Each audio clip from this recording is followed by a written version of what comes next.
Bacaan diambil dari Injil Matius 8 ayat 1 sampai dengan 4. Inilah Injil suci menurut Matius.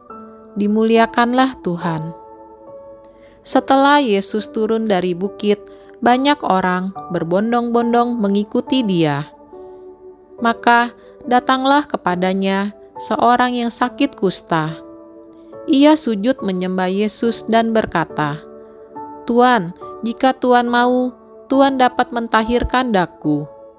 Lalu Yesus mengulurkan tangannya, menjamah orang itu, dan berkata, "Aku mau, jadilah engkau tahir." Seketika itu juga, tahirlah orang itu dari kustanya. Lalu Yesus berkata kepadanya, "Ingatlah, jangan engkau memberitahukan hal ini kepada siapapun, tetapi pergilah, perlihatkanlah dirimu kepada imam, dan persembahkanlah persembahan yang diperintahkan Musa sebagai bukti bagi mereka." Demikianlah sabda Tuhan. Terpujilah Kristus.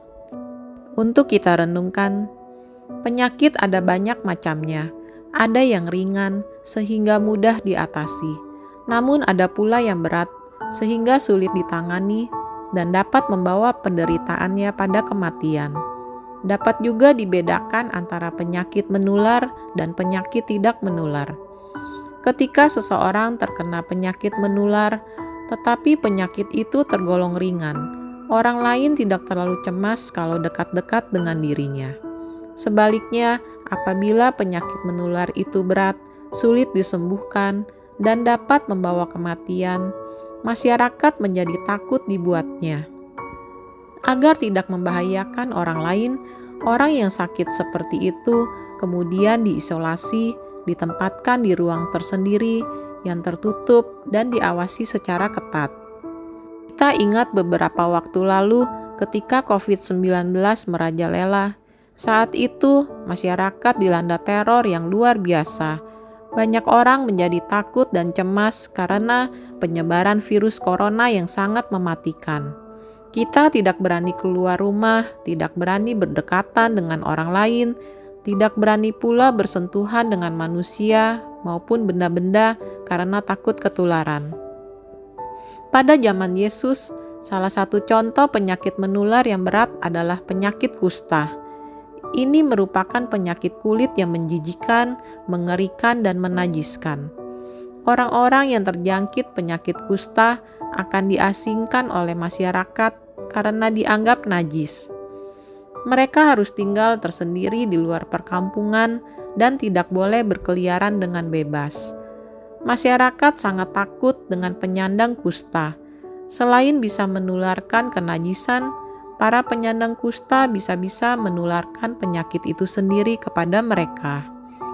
Karena disingkirkan dari masyarakat, para penderita kusta seringkali merasa diri telah mati, meskipun mereka masih hidup. Banyak dari mereka tidak lagi memiliki harapan dan semangat untuk hidup. Bacaan Injil hari ini berkisah tentang Yesus yang menyembuhkan penderita kusta yang datang kepadanya.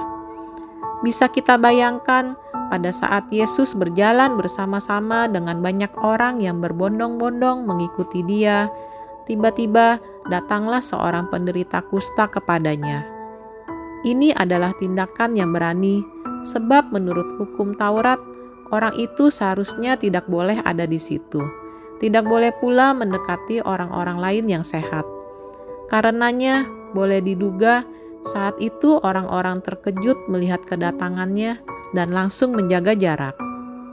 Namun Yesus tidak bersikap demikian. Didatangi orang kusta yang memohon kesembuhan tanpa menunda-nunda, Yesus mengabulkan permohonan orang itu.